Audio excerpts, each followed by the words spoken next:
કેમ છો students, welcome to my YouTube channel. તો આપણે મેથ્સના લાસ્ટ લેક્ચરમાં ચેપ્ટર 5 છે એનો થર્ડ પાર્ટ ક્લિયર કરી દીધો હતો. આઈ હોપ કે ચેપ્ટર 5ના તમારે બધા ડાઉટ્સ ક્લિયર થઈ ગયા હશે. તો આજે આપણે ચાલુ કરીશું ચેપ્ટર 7 કે જે છે યામ ભૂમિતિ. તો ચલો આ ચેપ્ટર સ્ટાર્ટ કરીએ. સૌથી પહેલાં તો યામ એટલે શું, કે યામનો મતલબ શું. ચેપ્ટરનું હેડિંગ જ છે યામ ભૂમિતિ. તો યામ એટલે કોઈ પણ એક સમતલ છે. સમતલ હોય, તમે આગળના ધોરણમાં જોઈ ગયા હશો કે સમતલ કઈ રીતે બને. અક્ષ કેટલા હોય?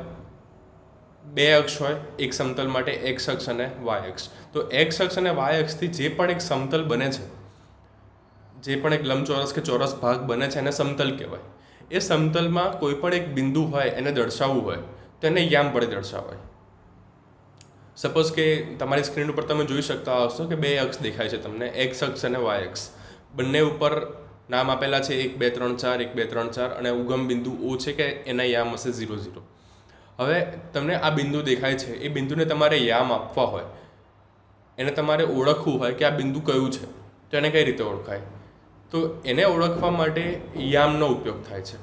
તો પહેલાં તો યામ સમજી લઈએ કે યામમાં હોય શું. ચલો, તો યામમાં તમારા માટે અત્યારે 10મા ધોરણ માટે 2 વસ્તુ આવેલી હોય છે.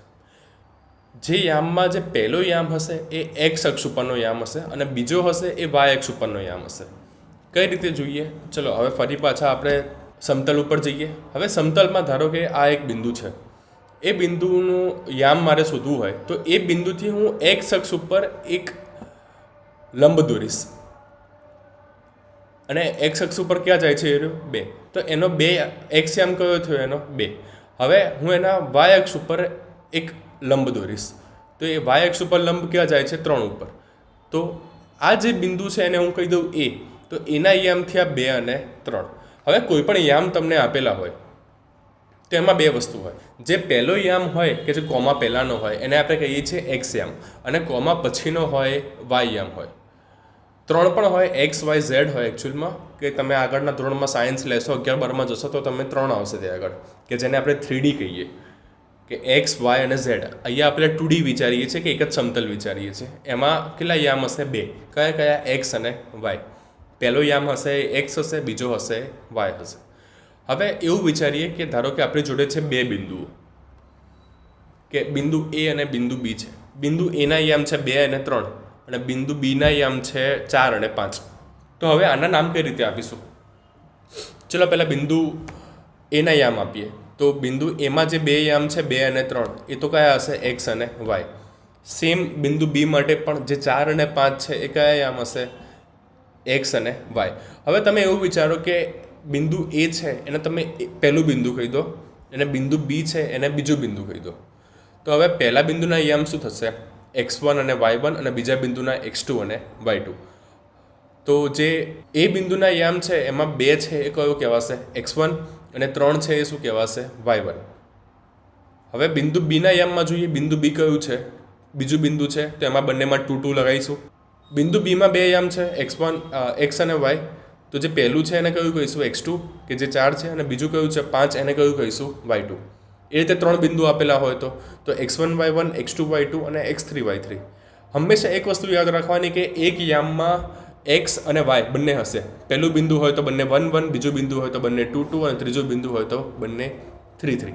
x1 y1, x2 y2 અને x3 y3. આ તમને બિંદુને ઓળખતા આવડી ગયું. હવે આમાં માઇનસ પણ હોઈ શકે. સપોઝ કે કોઈ બિંદુ તમને એક્સ આપેલું છે કે એનું છે -1 અને -2, માઇનસ પણ હોઈ શકે. હવે દરેક બિંદુ આવેલા ક્યાં હોય છે આપણે ચરણમાં જોઈશું. ચલો, તો તમે એક્સ અક્ષ અને વાય અક્ષ તમારી સ્ક્રીન ઉપર જોઈ શકતા હશો.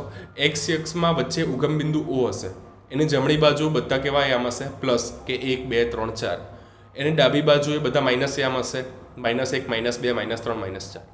હવે ઉગમ બિંદુ ઓમાંથી જ વાય અક્ષ નીકળે છે. વાય અક્ષમાં પણ સેમ, જેમ જેમ ઉપર જઈશું એમ બધા યામ પ્લસ હશે, નીચે જઈશું એમ બધા યામ કેવા હશે? માઇનસ.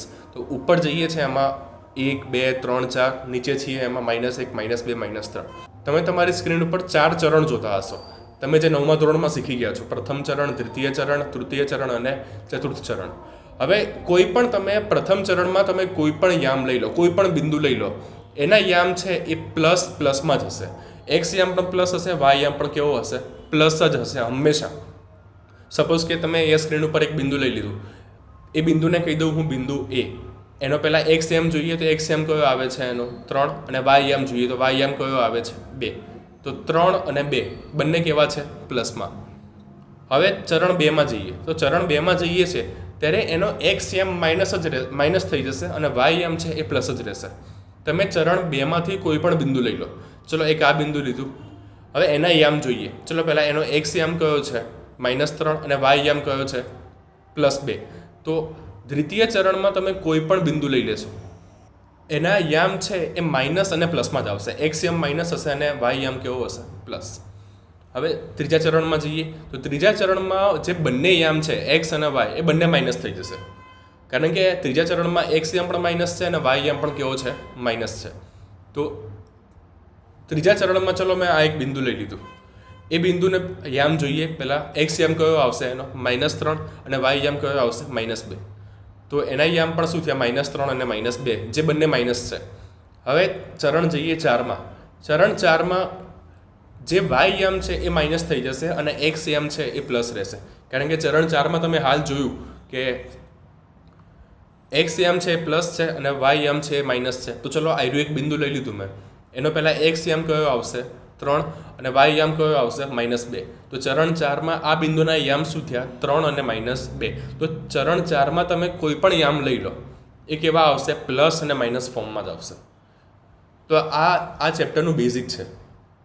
હવે તમારે એક સૂત્ર યાદ રાખવાનું છે કે જે તમારે પૂછાય છે. સપોઝ કે કોઈ પણ બે બિંદુઓ છે, બિંદુ એ અને બિંદુ બી. બિંદુ એના યામ તમે આગળ જોઈ ગયા કે એ જ એક્ઝામ્પલ લઈએ 2 અને 3, અને બિંદુ બીના યામ છે 4 અને 5. આ બંને વચ્ચેનું તમારે અંતર શોધવાનું છે. તો એના માટે તમારે અંતરસૂત્ર આપેલું છે, એ અંતરસૂત્ર તમારે યાદ રાખવાનું છે. અંતરસૂત્ર છે કે AB બરાબર √ x2 - x1² અને y2 - y1². હવે અમુક સ્ટુડન્ટ્સ આમાં x1 - x2² પણ લખે છે અને y1 - y2² પણ લખે છે. બંને સાચું જ છે. તમે કોઈ પણ લખશો x1 - x2² અને y1 - y2², બંને સરખું જ આવશે. કેમ? ઉપર સ્ક્વેર છે એટલે. હવે તો સૌથી પહેલાં તો તમારા જે યામ આપેલા છે એનું નામકરણ કરી દેવાનું. જે બિંદુ એના યામ છે એને તમે શું કહેશો? x1 અને y1. બિંદુ બીના યામ છે એને x2 અને y2. એ બધાની કિંમત તમારે આમાં મૂકી દેવાની, તો તમને AB વચ્ચેનું અંતર મળશે. તો ચલો આપણે કરી જોઈએ. અત્યારે એક એક્ઝામ્પલ કરીએ, બાકીના બધા દાખલા આપણે નેક્સ્ટ વિડીયોમાં જોઈશું, પાર્ટ 2માં જોઈશું. તો ચલો અત્યારે AB બરાબર શું થાય? √ x2 કેટલા છે? 4 - x1 કેટલા છે? 2. તો 4 - 2² પ્લસ y2 કેટલા છે? 5 માઇનસ y1 કેટલા છે? 3. તો 5 - 3² તો એના પછીના સ્ટેપમાં શું થશે? √ 4 - 2 એટલે 2² પ્લસ 5 - 3 એટલે 2². તો √ 2² 4 પ્લસ 2² કેટલો? ફરીથી 4. તો 4 + 4 √ કેટલા થયા? 8. √ 8 એકમ. તમે આ જવાબ લખો તો પણ સાચો છે, અને તમે આનો સાદું રૂપ આપવું હોય તો કઈ રીતે આપી શકો? √ 8 છે એને હું આમ લખી શકું, 4 × 2. હવે 4 છે એનું વર્ગમૂળ તો 2 છે, તો એ 2 બહાર આવી જશે. તો બરાબર 2√2 અથવા 2√2 એકમ. આ બંને જવાબ સાચા છે. તો એનો મતલબ શું કે બિંદુ એ અને બિંદુ બી વચ્ચેનું અંતર કેટલું છે? 2√2 એકમ. અહીંયા સેન્ટીમીટર મીટર લખતા નથી કારણ કે કંઈ આપ્યું નથી, તો આપણે શું લખીએ છીએ? એકમ. કોઈ પણ તમને એમ કે દાખલામાં કે બે બિંદુઓ આપેલા છે અને બે બિંદુઓ વચ્ચેનું અંતર શોધો, તો તમે આ રીતે લખી શકો છો. ઓકે, તો આઈ હોપ કે તમને આમાં આજના પાર્ટમાં ક્લિયર થઈ ગયું હશે.